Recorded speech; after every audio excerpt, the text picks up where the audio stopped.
to the mini PC. There are a couple of different versions they are selling when it comes to the enclosure, but on the picture this thing doesn't look that great, but in real life, man, this thing is heavy and it looks great. So when it comes to the connectivity and the ports, let's talk about first. At the front we're going to get ourselves a very nice clean look. But with the clean look we do have ourselves a headphone jack at the front, then the on-off switch and two USB 2.0 ports. With the connection at the back, there we're going to get a lot of options. So first of all we're going to get ourselves here the input for the power supply, then an RJ45 Ethernet, 4 USB ports that are 3.0, 2 normal HDMI connections and Type-C in display port, and here at the end we're even going to get ourselves another 2 2.0 USB ports. Okay, it's time for the specifications. The Intel Core i9, the 10th generation, also known as the Comet Lake, with a max TDP of 45 watts will be inside of the machine. Next up, the mainboard. There's not a lot of information about it, who made it or whatsoever, just says and it comes with a PCI Express 3.0 bus connection. Memory wise, here we're having the DDR4 60GB dual channel. More information about it is actually the DDR4 3200, and this device seems to be having an option for 4 slots, where 2 of them have been filled, and it runs on 600 MHz. When it comes to the GPU, we're having the RTX2060.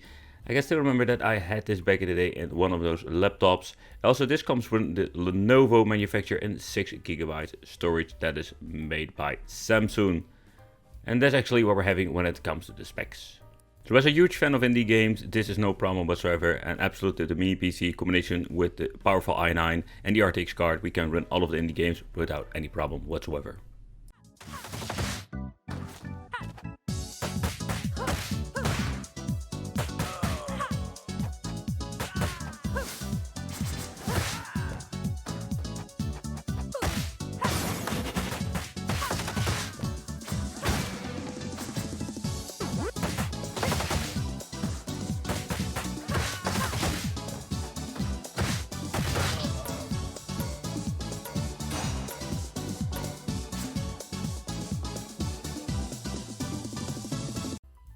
I love myself some racing games, also the weird ones, the older ones, but the older ones can be put to the highest setting, 1080p, every setting set to the maximum is absolutely great. And some of the games look really astonishing on this.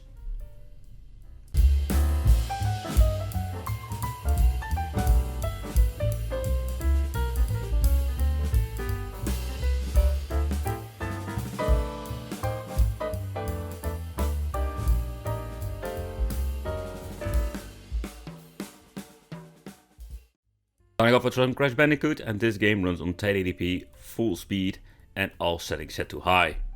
What have we got?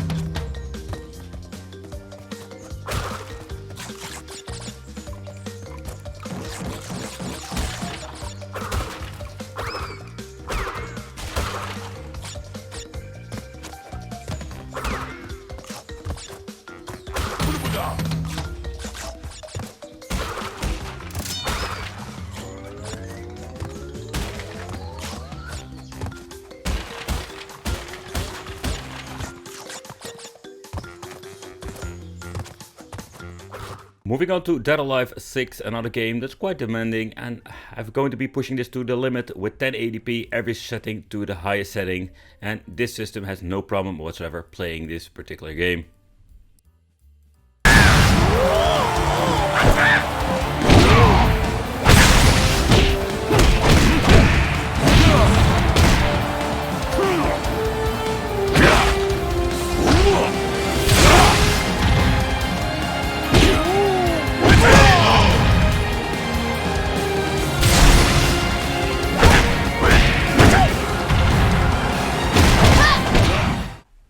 Grand Theft Auto 5 runs fine on this, in combination with all settings set to high, very high, depending on what we can put it on, but it's running perfectly without any problem or other craziness. Steady.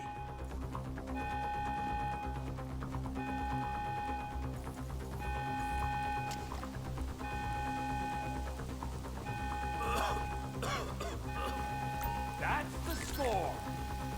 Remember. Oh, fuck, you hear that?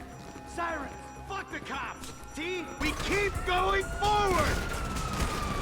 What the fuck is this? They answered the wrong call! Move! Move! Move! The enclosure itself, it's a mix of metal and plastic. The top part is absolutely made out of plastic and the bottom is metal. So we do have like differences, but overall at the side we're going to get ventilation and also at the back. So the look itself, if you just want to have something that doesn't look with all the RGB fancy stuff, you just want to have something cleaner looking, I really like the case itself. But shall we open it up and see how this thing looks in the inside? Okay, so we have removed the 4 screws at the bottom, and that is basically what we're going to get with the first layer. So the overall thing what you're getting is a very nice looking protective plastic, and we have the option to implement some hard drives. I think it's a very cool way. You even have the option to use one of these, let's say, connections. So when it comes to that, we do have some options to upgrade. So if you want to place an HDD, 2.5 inch or an SSD, you can do it without any problem. Alright, so next thing that we're going to do is remove the plastic shield. And yeah, again, you don't need to do this yourself normally. So the next step we're going to need to do if you want to remove the main board is then we need to remove the ribbon cables over here. We just need to remove this Wi-Fi. It's kind of interesting that it also indicates over here the i9 10885H. That's basically the CPU they're using. But this is one small main board. I think I'm going to stop here because for me it doesn't make any sense doing this teardown further. Simply because I don't want to destroy anything. What I did find interesting that we do have a very strange situation over here.